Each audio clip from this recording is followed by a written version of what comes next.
Recommendation Board. And the Sheep Society's mission is to increase and protect the population of bighorn sheep throughout Arizona. My name's Sue Chilton. I've been serving on the board since its beginning, and I'm a former commissioner. I'm from southern Arizona, Pima County, and we are very interested in habitat and wildlife and conserving the habitat of Arizona.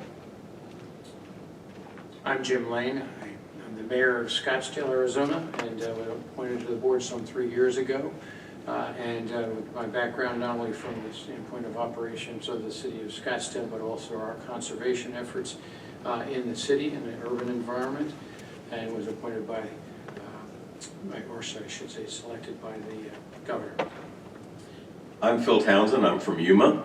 I represent small regional clubs. The club I belong to is the Yuma Valley Rod and Gun Club, which is one of the oldest sportsman clubs in Arizona, currently with over 600 members. And we do a lot of wildlife conservation, particularly water catchment reconstruction and building for game preservation. My name is Rich Williams. I am from Scottsdale, Arizona. I am representing the Arizona Sportsmen for Wildlife Conservation, a 35-member group that administers the license plate grant money for youth education, habitat, and youth recruitment. All right, thank you, commissioners. With that, we'll go ahead, and the first order of business is a call to the public. Those persons wishing to speak should complete a speaker's card, present and present it to the chair, through, I should say, the staff here to our left. Unless prior approval has been granted by the chairperson, comments will be limited to no more than 3 minutes, and that's what we'll be standing on today. And no discussion or action will be taken by the board. These are just items for comment to us to communicate. And we will start then with Karen Michard.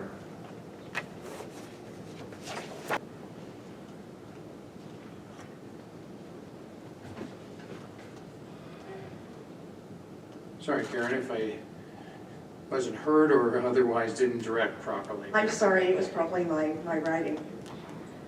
Mr. Chairman, members of the board, I'm Karen Michael, representing the Animal Defense League of Arizona. We are concerned that the Arizona Game and Fish Commission Appointment Recommendation Board's decisions have created a commission that lacks diversity and scientific expertise. Before the Arizona legislature passed Senate Bill 1200 that created this board in 2010, Arizona had an appointment process through which applicants would apply directly to the governor's office. The result was a more diverse commission that included wildlife biologists and women. After SB 1200 became law, this board's recommendations have resulted in a commission comprised entirely of hunters that excludes scientists and women. The commission appears to view predators that Esperanza represents as competition rather than crucial components of healthy ecosystems that strengthen herds by taking the weak and sick. Former Game and Fish Commissioner and sportsman Tom Woods has stated that the commission should include advocates for non-game species management. And last year, former Game and Fish Commissioner Beth Wooden asked this board to seek candidates who would bring diversity and a fresh perspective to the commission. That didn't happen. Most Arizonans are not hunters, but according to polls, the vast majority of hunters believe that protecting and conserving wildlife is important. The commission that sets policy for the state's wildlife agency should not be dominated by special interest groups, but instead help fulfill the department's mission to conserve, enhance, and restore wildlife, which is held in the public trust for all Arizonans. We hope you consider this when recommending the next candidates for the commission. Thank you. Thank you, Ms. Michaels. Next would be Roz Switzer.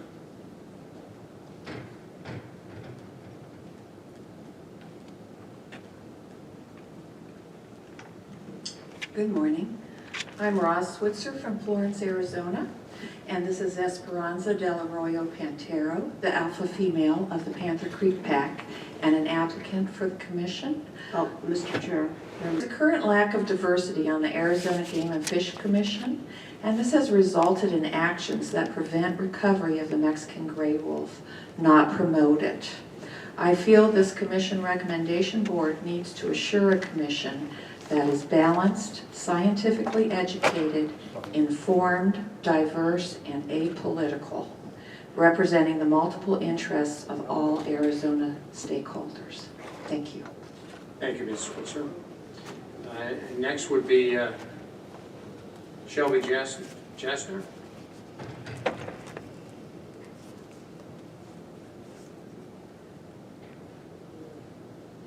Good morning, I'm Dr. Shelby Jasmer, Scottsdale, Arizona. Mayor, it's nice to see you. Good job. I wanted to speak on behalf of the commission and encourage that we look for scientific diversity in our commission, and with the applicants available, I would put my support behind Leland Blake and would support his recommendation to the governor. Thank you. Thank you, Dr. Jasner. And that does complete the call for the public, and thank you for that input. Our next item of business is a discussion and deliberation of board process and procedures, including the process of evaluating applicants. On the first hand, what we are here to do today is to interview the applicants that have been selected through a process that we had a couple of weeks ago. And they are, to my understanding, they're all here with us. They will be interviewed separately without those people who are going to be interviewed being present during their interview, because we do not want a transfer of information from one candidate to another in what they may be saying or otherwise. So it's be one at a time, of course. We do have a process that we will be asking one question in a first round with potential for follow-up of each of the candidates, and then there will be a second round with prospect for a follow-up if needed. Of course, in both instances, on a second round by each of the candidates. We do have a little bit of we have a math teacher here to my right, Commissioner Clinton. So she's going to, Chilton rather, I'm sorry. And, but in any case, there's a little bit of a distribution of time and allocation of points, so we wonder if you would, Commissioner. Thank you very much, board member. Thank you, Mr. Chairman.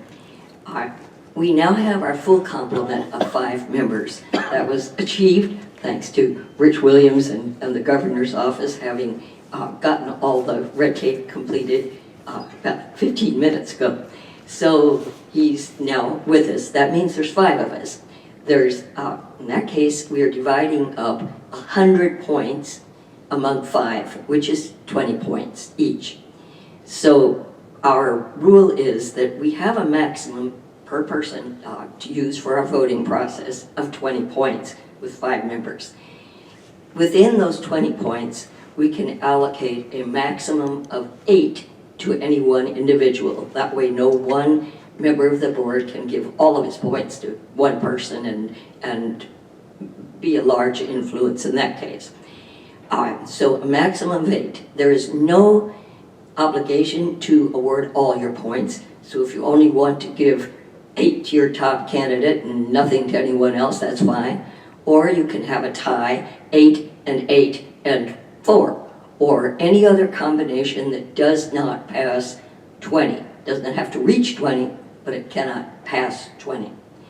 So then we tally up these points after having heard the entire sequence of questions and responses, and we turn in that tally to Amelia, our secretary. We thank very much, and we thank Linda Pollock for keeping us all on the proper legal track here. We have to comply with law. That law also means that these candidates must not be any, we must not have 2 commissioners from the same county, so we have to consider county, and we cannot have more than 3 members of one party, so we have to consider party in order not to have the balance be out of compliance with law. And in that process, we deliver our points to Amelia, and Amelia tallies them all up. We are required to send to the governor's office a minimum of 2 names and a maximum of 5. However, we only have 4 semifinalists appearing before us today, So the maximum we could send on would be 4, but we can drop that to 2 also. Mr. Chairman, Yes. is there any further need? No, I think unless there's any questions of the commissioners. Thank you very much, Commissioner Shaw. So with that, the one remaining item that we have before the interviews is that we will, for a matter of record, and to be on the record, we will start with Commissioner Kelly at our end here with just an indication of any a disclosure of any conflict of interest that may exist with any of the candidates that we're interviewing today. Thank you, Chairman Lane. I don't have any personal knowledge of any of the 4 applicants we'll be interviewing this year. I did share an email with Jim Goughnour, our first interviewee, and that was strictly regarding whether he could be scheduled to be our first interview this morning, which Amelia accommodated. Thanks, Amelia. I have no reason to recuse myself from any of the interviewees or judgment in their role as a commissioner. Thank you. Thank you, Commissioner. Commissioner Chilton? I have no reason to recuse myself. I know 2 of the interviewees, one from belonging to an organization that I also belong to, and the other because he was a candidate a couple of years ago. But that's the extent of any relationship at all. Thank you.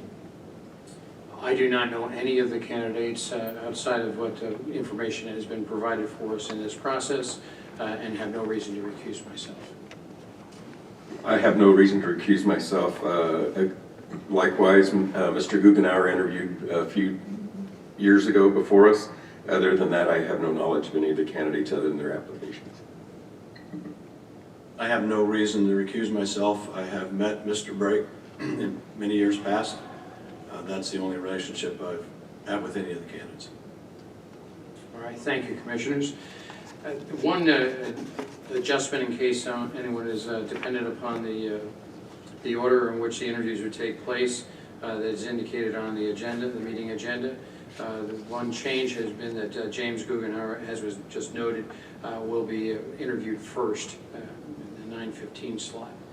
So with that, we're ready to start that process. I would ask any of the candidates who are not, I'd ask that Mr. Goughnour,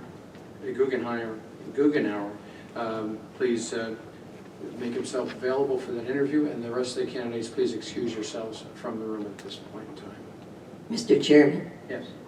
another item is that supporters of one candidate are not to listen to the questions and go out and tell the subsequent interviewees what they were.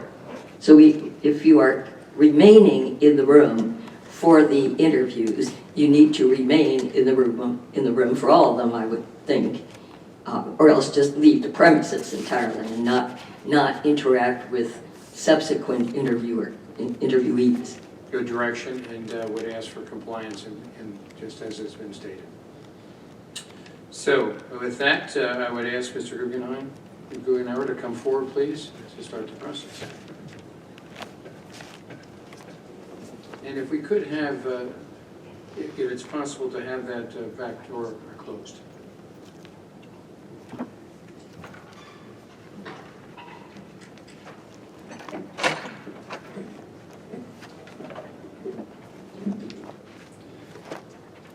Good morning, Chairman Lane and Recommendation Board. I appreciate the opportunity to appear before you this morning.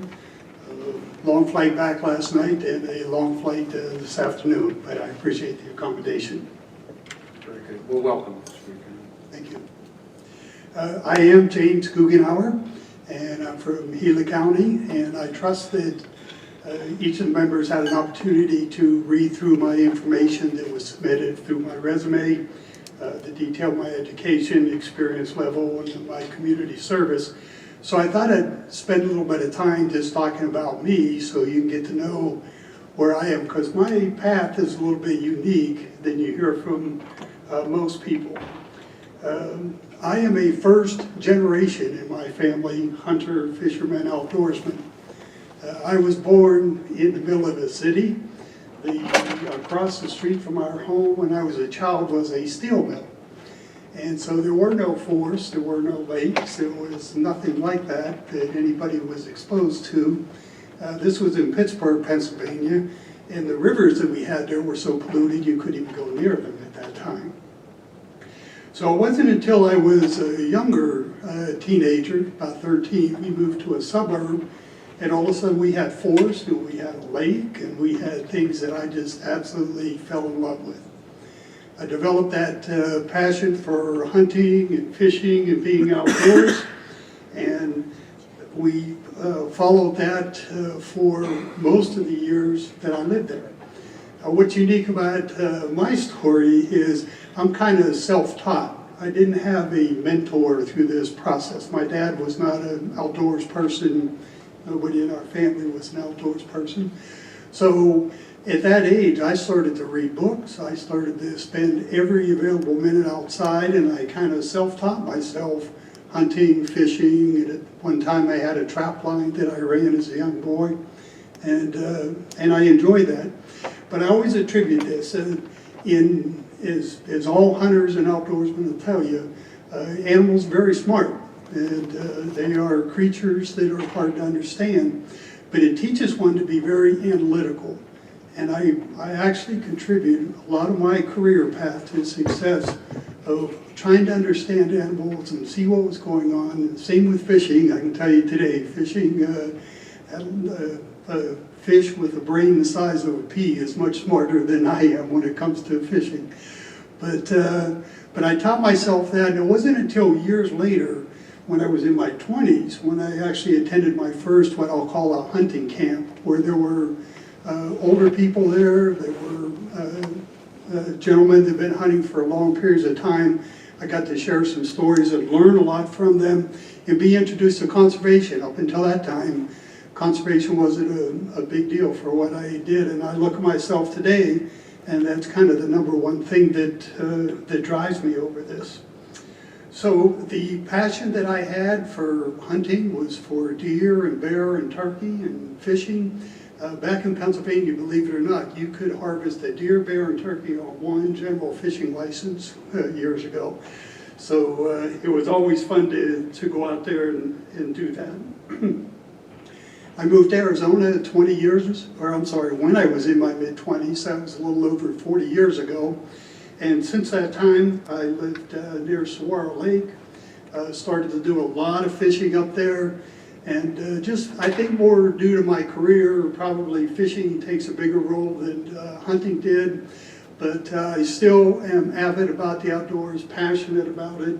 I do hiking, I do target shooting, I do photography. I love to go spot wildlife, just drive along the roads up there on the rim and pull over and watch a herd of elk.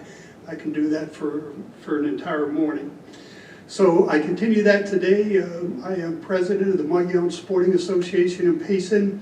In fact, just last week I was nominated and elected to my second term as president of the MSA.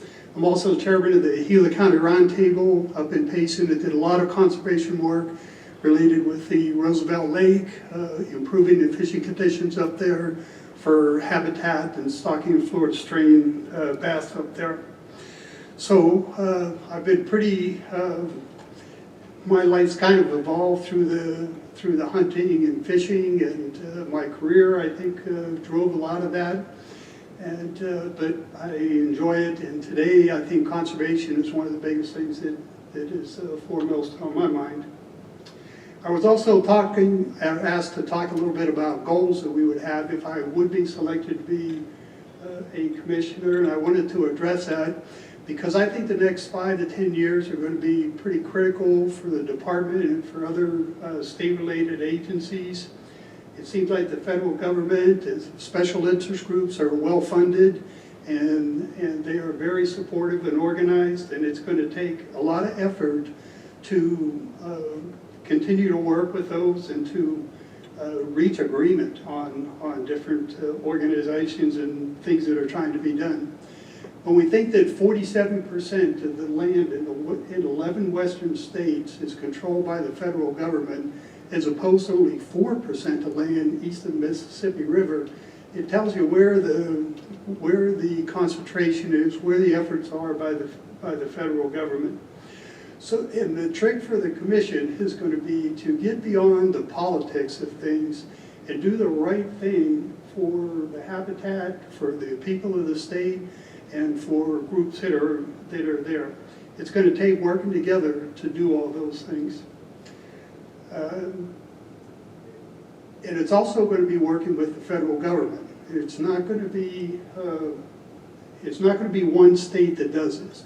I think that there has to be more communication between the western states or all states and working with the government to come up with a solid plan that everybody can agree to that's beneficial to all the states. The Endangered Species Act is, I think, in my opinion, being abused at times. I think that when we look at less than 1% of species been listed on the endangered species list have actually been removed, it tells you that it's just simply not working.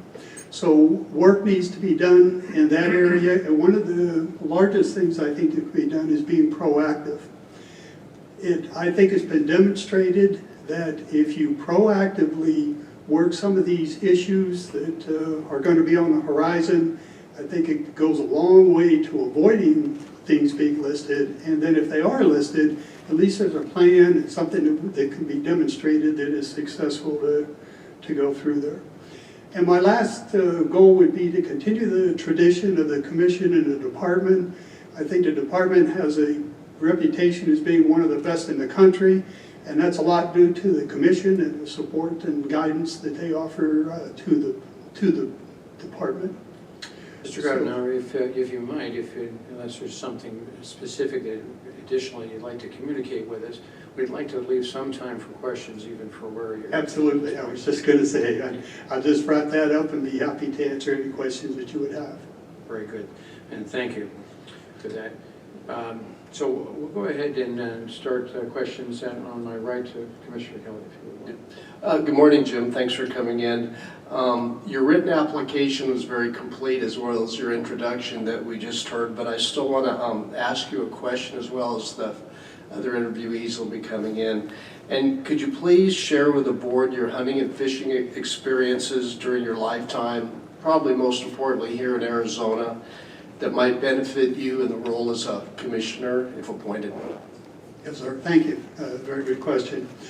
And as I said in my statement, yes, I've been hunting, and fishing has been a passion. You know, I got to a point in life where I said, okay, it doesn't look like I'm going to be able to do both of these things. So which one is important and which one do I like to do?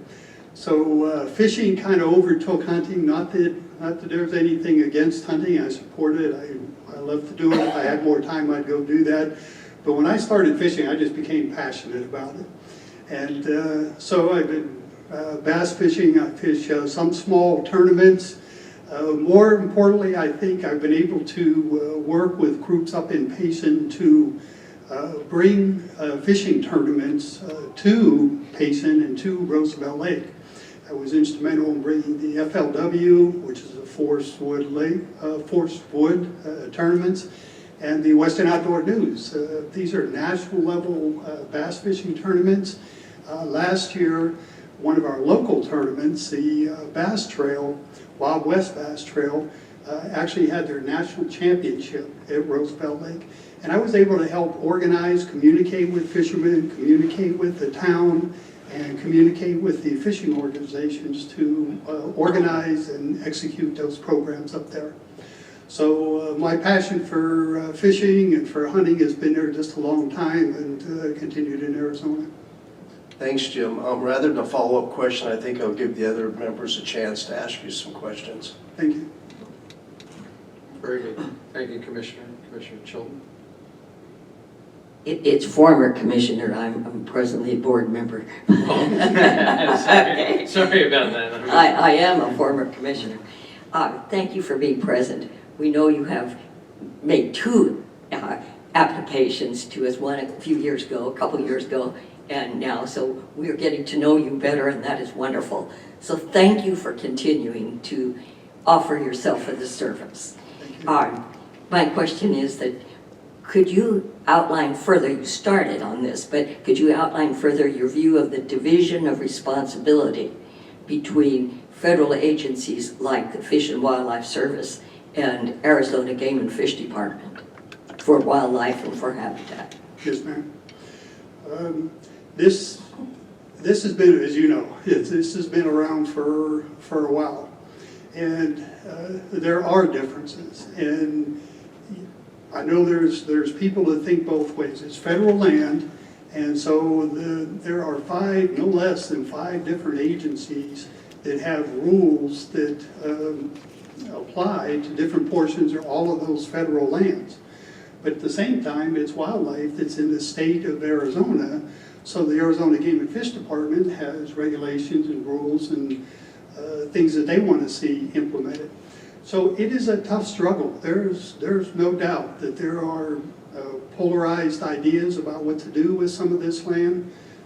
There's state agencies that are willing to step up and say, well, we just take control of that and we can run all of those lands and we don't need any help from the federal government.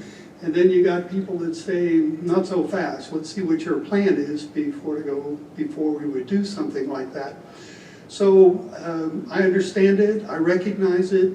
I think it's something that's going to continue to be discussed in the future, but I think the solution is going to come down to what can be done to where both sides can move forward and agree with certain regulations, certain topics, and see where those can be negotiated. I think that's the only answer to get it. No side is going to absolutely win one or the other. Thank you very much, and I believe you already answered my follow-up question, so I'll pass on to the next person. Thank you. Very good. Thank you, board member Chilton. And I was just trying to remember and honor your past service. But in any case, thank you, Jim, for Mr. Goughnour, for your conversation to this point in time and answering the questions. One of the things that occurred to me as I listened to you, and it's sort of a reformat of a concern that I have with each and every candidate, is certainly your background on all elements of consideration as it relates to our wildlands and our Game and Fish Commission, their work and their mission. What is it that you could specifically point to as far as, you talked a little bit about the politics versus some of the issues and that. Is there something in your background that you would point to specifically that would lend itself to assisting in that day-to-day consideration of the stakeholders and the balance of game and fish in their mission? Yes, sir. Yes. During my career, we worked on large-scale space programs, as you probably saw on my resume. These were $100 million type applications. They were large systems and required lots of people, large departments, large budgets, large organizations. And let me tell you, it's difficult. It's hard to manage groups like that. I had that experience. I've been there and operated those types of projects. So I think the experience that I would add is the perspective of being able to look at the big picture of things and see how departments are run and see how organizations are run and use my skills in budgeting, planning, and execution of those activities to support it. Thank you. And I will hold off on any follow-up at this point in time as well. So. Thank you, Chairman. Thank you for being here today. We appreciate your Sure. willingness to serve. My question, with current revenue streams not projected to keep up with the base funding requirements, just to keep the current agency programs and services intact, what ideas or concepts have you contemplated about driving new revenues for the department? Well, it's clear, as we just were stating there, it's a big organization and has over $100 million budget.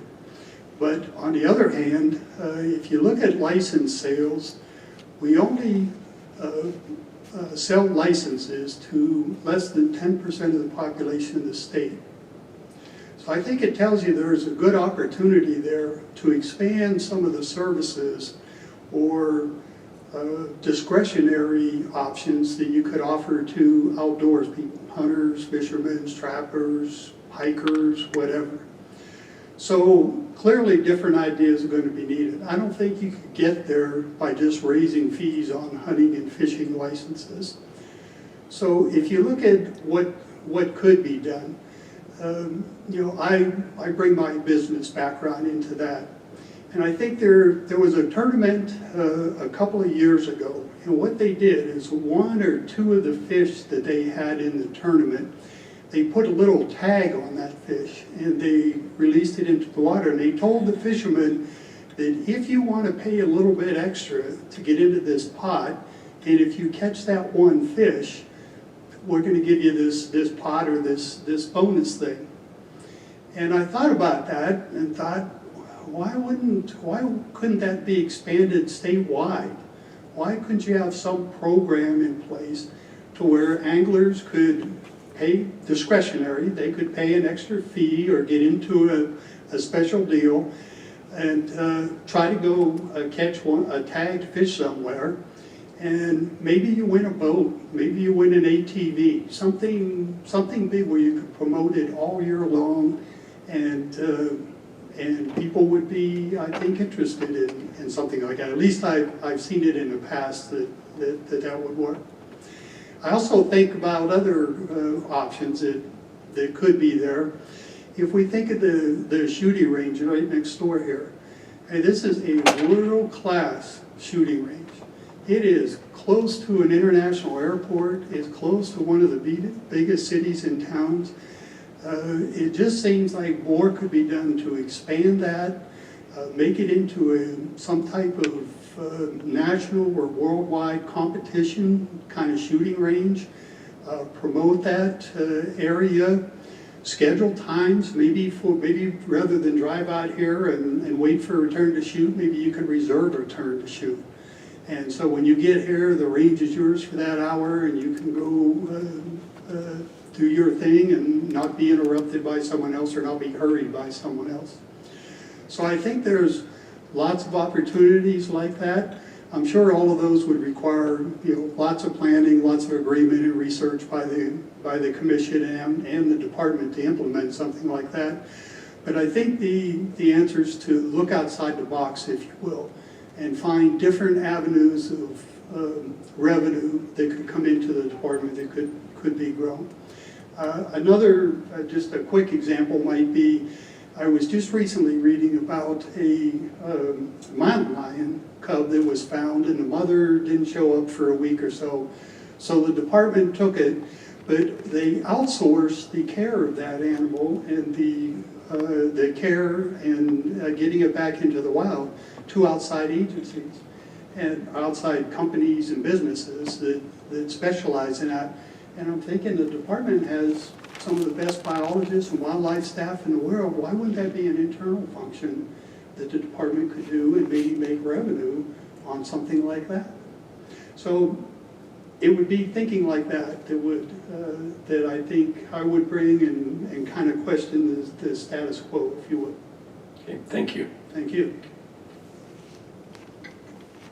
Jim, thank you for your interest in serving the public. Can you explain the importance of the North American model of wildlife conservation as it pertains to the Arizona Game and Fish Department and the Commission? Absolutely, thank you.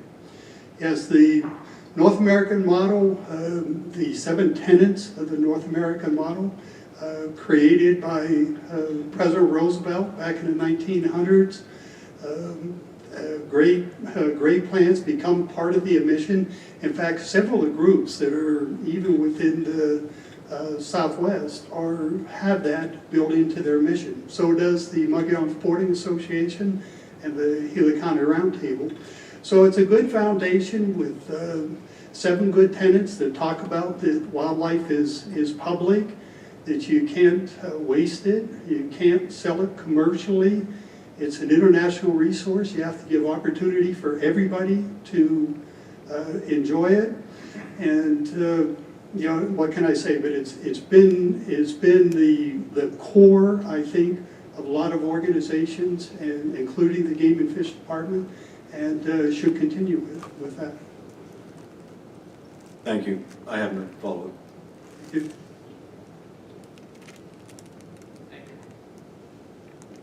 Thank you, Board Member Williams, and we will move on to the second round, and if it's all right. Board Member Kelly, we'll start again with you. Thank you, Chairman. Jim, what are your thoughts on the ever-increasing population of wild horses and burros throughout Arizona?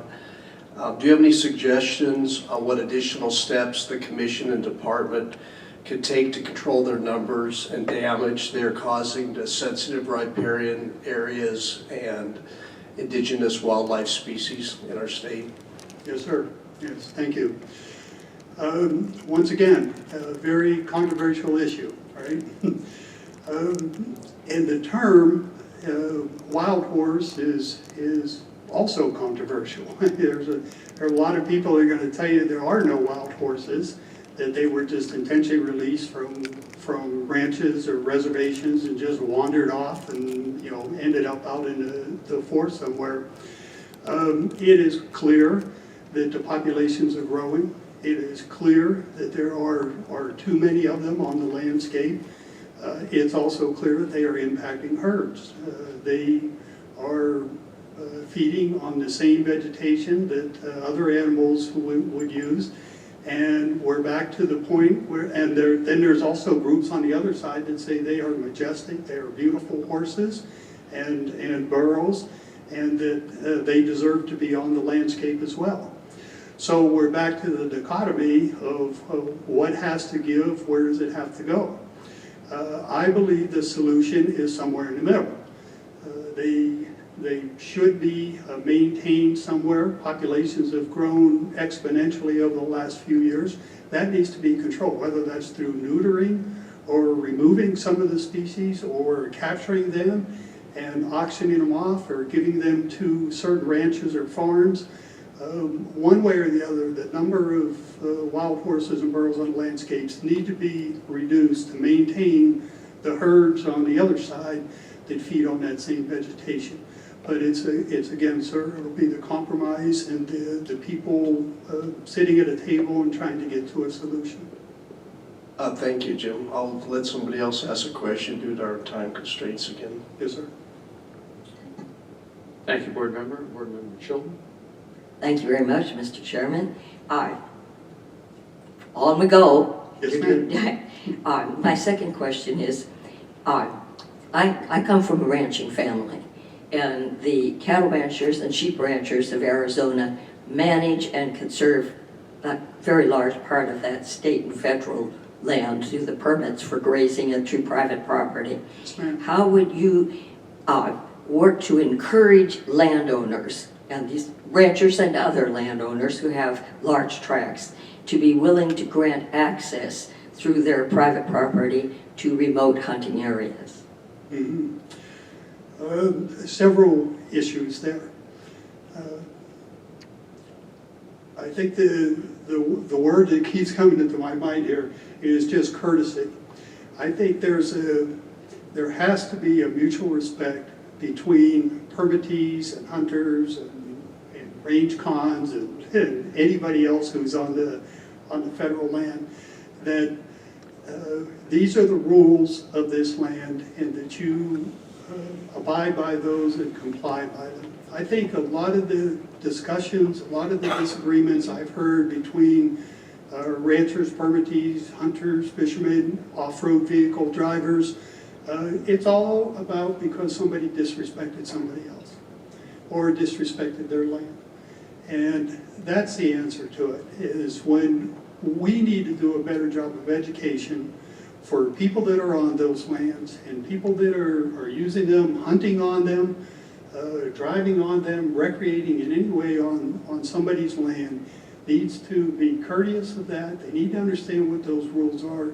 And I don't think that we do a good enough job of getting that word out through all of our community groups or through the department.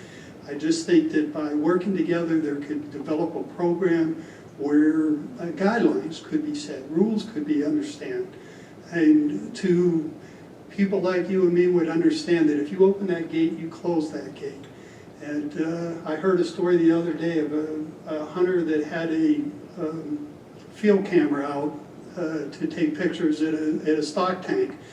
But because the gate was open, he was getting nothing but pictures of cows coming into water.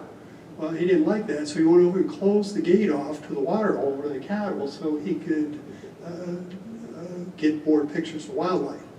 I mean, just disrespectful actions like that, I think, propagate the feelings, and hopefully we can get to a better point with that. Thank you very much. Yes, ma'am? Thank you, Board Member Chilton. I'm going to go ahead and pass on the second question now, so I'll go ahead to our Board Member Townsend. Thank you, Mr. Chairman. There's been a lot of discussion about hunter ethics and fair chase in the pursuit of game. What is your position on fair chase and any specifics about what you believe a commission can do to relate to this issue? I would say that this one is kind of close to me. My career was in the space industry, and we worked with state-of-the-art technology. And so I got to see firsthand that when a new technology was available, how it could break through to a higher level of technology, or it could be moved to another application of technology. Some of these things were just amazing, even with the work that I did. But I think a good example that a lot of people could understand is for years there used to be model airplanes that you could fly remotely. And I mean, it was a great sport. A lot of people enjoyed that. A few years later, we developed a micro camera that was so light that a plane, like a model airplane, you could attach it and you could fly with that. Well, then somebody said, well, why would you put all this money into a plane when we can just develop a drone, attach that thing to it, the camera to it, and fly it anywhere? So, you know, that's a sport. A lot of people have drones with cameras on it, and I'm sure they enjoy watching those pictures. But to someone that's hunting or they're out there scouting, what that means is a leap in technology to where you could now cover a canyon spotting for game in a matter of minutes, what used to take you a day to go do on foot. So technology is a serious issue that's going to have to be addressed in the future. And not just that side of it, I think the other side of it is technology can minimize or reduce or lose the concept of a father teaching a son about the heritage of hunting, the respect, the ethics of what's being out there. You know, I watched a video just last week. They showed a woman that shot a high-powered rifle 900 yards and hit a target, and she said she never fired a high-powered rifle before in her life. And how she did it is they have a rifle now that you can actually reach out and paint a target, and so it remembers that, and as you adjust the scope on the rifle, it won't fire until you hold it in the right position, and then it'll fire that. It's a laser-guided ammunition. So the technology is outpacing what we're doing. Other ones are trail cameras that can now, through an application, download to your cell phone. So you can, when an animal comes to a pond and you happen to have a camera on it, it literally calls you on your telephone and tells you there's wildlife out here, and you can look at it and see what it is. So some way, those things have to be eliminated. I know the department's taking steps to work things out like that. But it's going to be a constant thing. Technology is not going to stop. It's going to get better. It's going to get more influential in what we do. And it's going to have to take proactive steps. And this is back to what I said in my opening statement. The next 5 or 10 years, I think, are going to be critical to implement rules that kind of cover those types of things, and we don't lose the concept of fair chase. It's not all about the kill, it's a lot more about the learning experience and the heritage that's been developed over the years. Thank you. Sir. Jim, can you explain how the public trust doctrine pertains to the Arizona Game and Fish Department?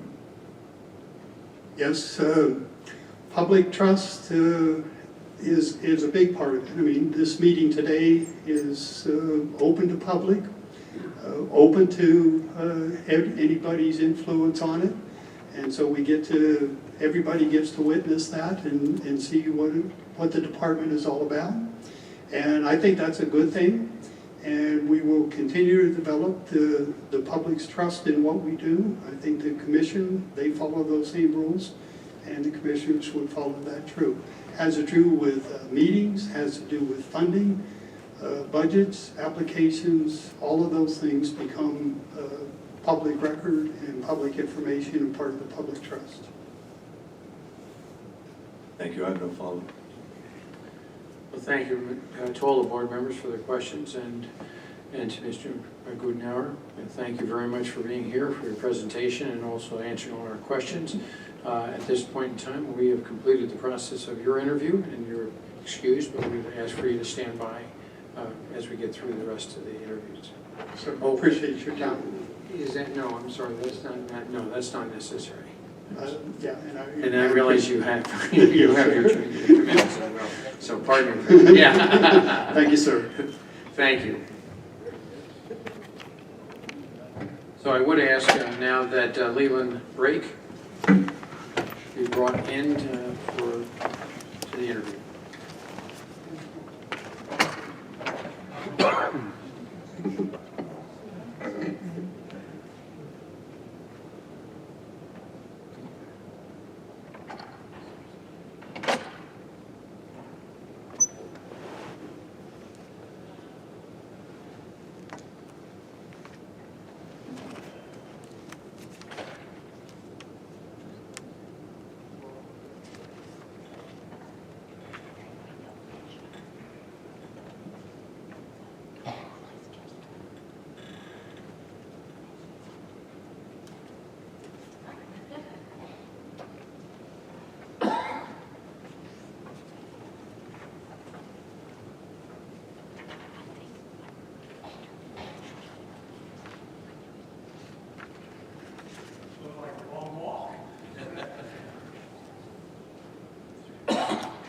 Hi, I'm Leland Brake. My friends call me Bill.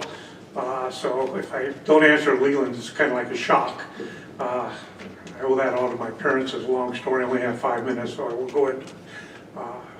First of all, I'm honored that pardon me? Welcome, Bill. Okay. And we'll stay with that and count ourselves, I suppose, at least on a friendly basis.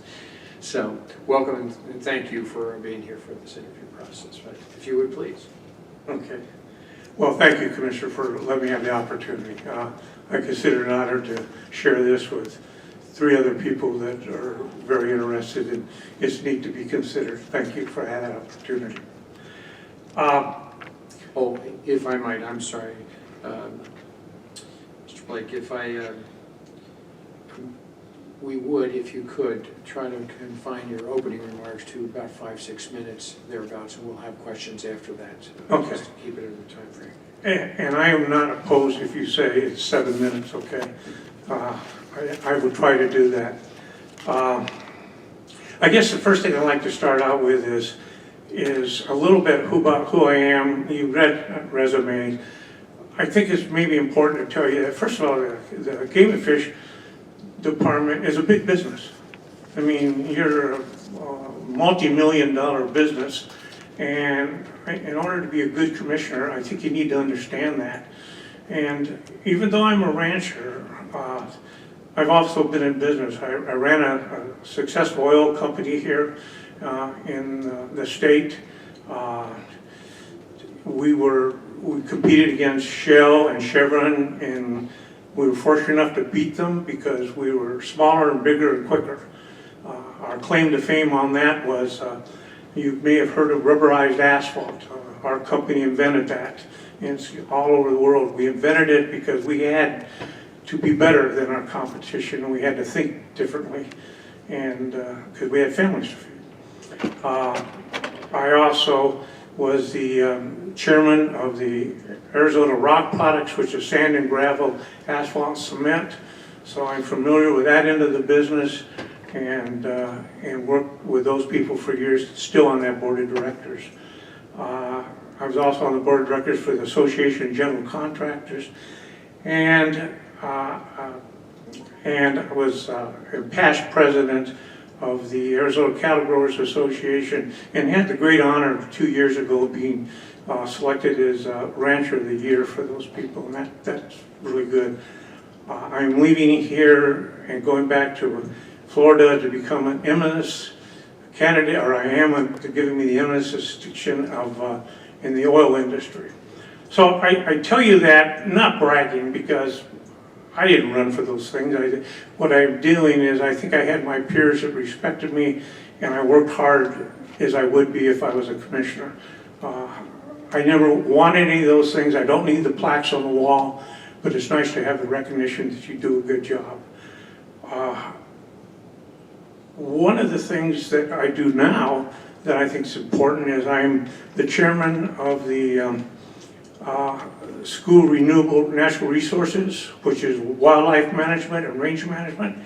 And I started that with them because I want to see that we get good candidates for the game and fish out of our area and not have to go back to Maryland or Chin or someplace else. So I work hard with that, and there's a bunch of us that advise the people down there. The other thing I'm very proud of is I'm chairman of the Rac Committee, which is a group that's a resource advisory committee for the BLM. It's been a wonderful experience from the standpoint that I've had to deal with a lot of people in that committee that are not ranchers. But one of the things I found out for that is that, I mean, I had people, Sheriff's Department, check underneath my car for bombs and etc. when we got into issues on burros and wild horses that you know and I know are very controversial. But that was okay because I handled those meetings well, I think, at least I was told I did. And so I have that background that's important, and I have the scientific background that I think is so important because science is what's going to keep us in this thing. So that's important to me. The reason I want to be a commissioner is we're partnered with you guys, and we need to work on that. It's kind of like we've been dating for years and years, but we really haven't at least got engaged, or maybe we're close to getting engaged. There's two people that make a living on the property that I have the opportunity to, and it's entrusted with me with the Bureau of Land Management and the state. That's me and you. You actually get money for the animals that you raise out there, and I get money. Everybody else regulates us. They are the people that tell us how to do it. And that's not all bad. I'm not suggesting it's bad, but you and I have to work together to make this thing work. We have to show an opportunity to continue the advancement of wildlife so that it's there in the future. My whole reason, and I mean, I get up every morning and go turn on a well, and it costs me money, and I water deer and etc. Nobody even knows about that. I put salt out there every day. You had a commissioners meeting in my ranch, and I took the salt out and I asked the commissioners if they knew what they were, and they didn't know. And I don't blame them, but they're mineral salts. I said, we do this every day. I do brush control. I've got turkeys on my ranch, and I never had them 3 years ago because of that brush control. I paid out of my pocket $25,000 for that. I did it because I love wildlife. You brought antelope on my ranch and turned loose because I put in 17 drinkers out there that would be out there where the antelope would get to them and the coyotes wouldn't be gathering around one drinker. I grazed a pasture for 30 days. We in wildlife management graze it for 360. I keep it available for 360 days. I want to take that knowledge that I have.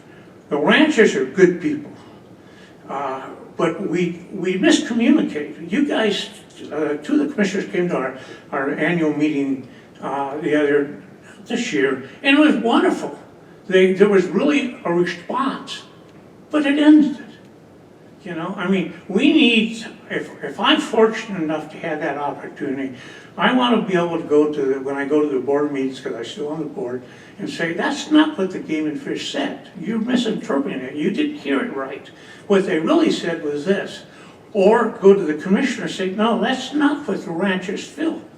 This is why they feel this way, and you're thinking that way. So I see myself as a bridge that needs to be set up with the partners that need to get together, because rural Arizona is becoming less, and we need to be partners in order to maintain wildlife and a way of life for the future of my grandkids and their kids. So that's from the heart. I tried to prepare a speech and I'm not good at that, so that's truly what I feel like I do, and that's why I want this. I want to have that connection and make that connection stronger. Well, you mentioned 7 minutes, you were right on it. But in any case, so I appreciate that, and I appreciate the conversation on it as well. So with that, we'll go ahead and we have some questions from the individual board members that we'll follow with now. And again, if it's all right, Commissioner Kelly, I'll start with you again. Thank you, Chairman. Good morning, Bill. We appreciate you coming in and speaking with us this morning. Could you please share with the recommendation board your hunting and fishing experiences here in Arizona during your lifetime and how they might benefit you in your decision-making process as a commissioner if appointed? Sure. 7 years old, my dad gave me a .22. And I'm out in the middle of nowhere and I can't go to a movie, so I go hunt rabbits. And it started from there. And then I got older and I got to go deer hunting, and I've been fortunate and shot a lot of deer over my life, never any of them any better than that first one at 12. This state has afforded me the luxury, and my family, of being able to go out and enjoy themselves out in the country. That's why I'm so passionate about the wildlife I have on my ranch. I belong to the safari club, and I have hunted all over Africa. I've seen how they do it. Some of the stuff they do over there is not so dumb, but it is not necessarily appropriate for where we are. I've had a wonderful time. Not necessarily killing the animal, but meeting the people and having that response and getting to be able to talk to them. I have put in for the early elk hunt for I don't know how many years, and I don't know how many bullet points. I haven't got pulled that one off yet, but so I have that one to hopefully look forward to. But my